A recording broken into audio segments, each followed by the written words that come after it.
मोदी जी जैसन राजा दिहा श्री भगवान जी।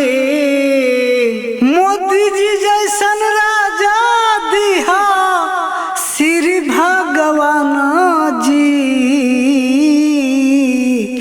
देश हिंदुस्तानवा रही हो राम, देश हिंदुस्तानवा रही हो राम।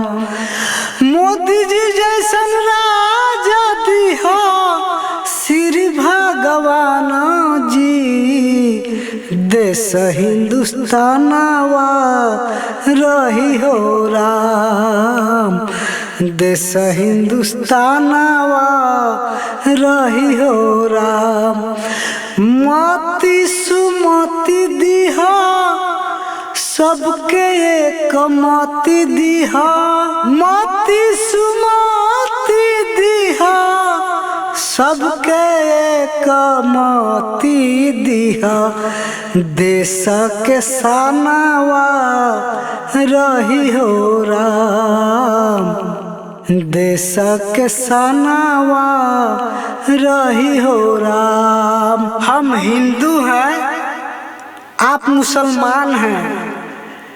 अरे मेरे भाई, हिंदू मुसलमान में क्या लिखा हुआ है? हम आपस में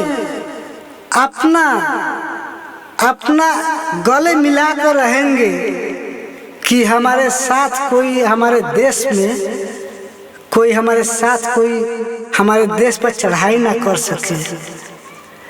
हम एक जगह नहीं रहेंगे तो हमारे को तो दूसरे देश हमको गुलाम बना लेगा। मेरे भाई, हमारे देश को जवान समझो, इसको समझ करके आप बताइए कि जो हम गलत बोल रहे हैं कि सही हो। मोदी जैसन राजा दिहा श्री भगवान जी। देश हिंदुस्तानवा दिहा हो राम। हो भीमराव जैसन नेता दिहा, देशवा के बेटा दिहा। भीमराव जैसन नेता दिहा, देशवा के बेटा हो दिहा। लिखल संविधानवा रही हो राम, लिखल संविधानवा रही हो राम। मोदी जी जैसन राजा दिहा श्री भगवान जी। देश हिंदुस्तानवा दिहा हो राम। हो बम्बे शहर दिहा, दिल्ली राजधानी दिहा। बम्बे शहर दिहा, दिल्ली राजधानी हो दिहा। जिला मोतिहारिया दिहा हो राम, जिला मोतिहारिया दिहा हो राम। मोदी जी के भूल जाइबा। मोदी जी हमारे देश के लिए अपने जान पर भी वो खेल रहे हैं कि हमारे जनता को सुरक्षित, हमारे देश को सुरक्षित रहे, हमारे हिंदू मुसलमान सुरक्षित रहे।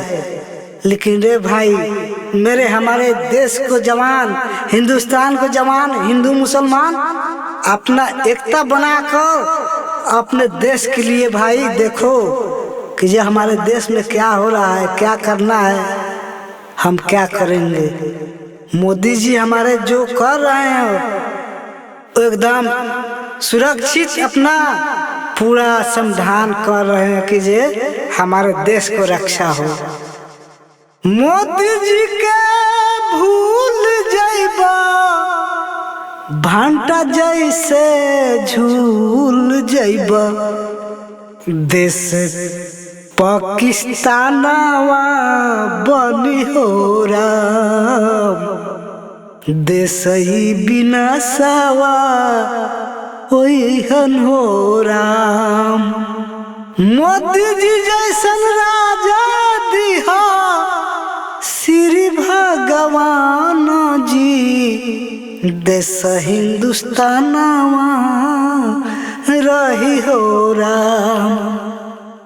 गावल नरेश राम जोड़ी जोड़ी गानावा, गावल नरेश राम जोड़ी जोड़ी गानावा, कठा बजरावा रही हो राम, कठा बजरावा रही हो राम।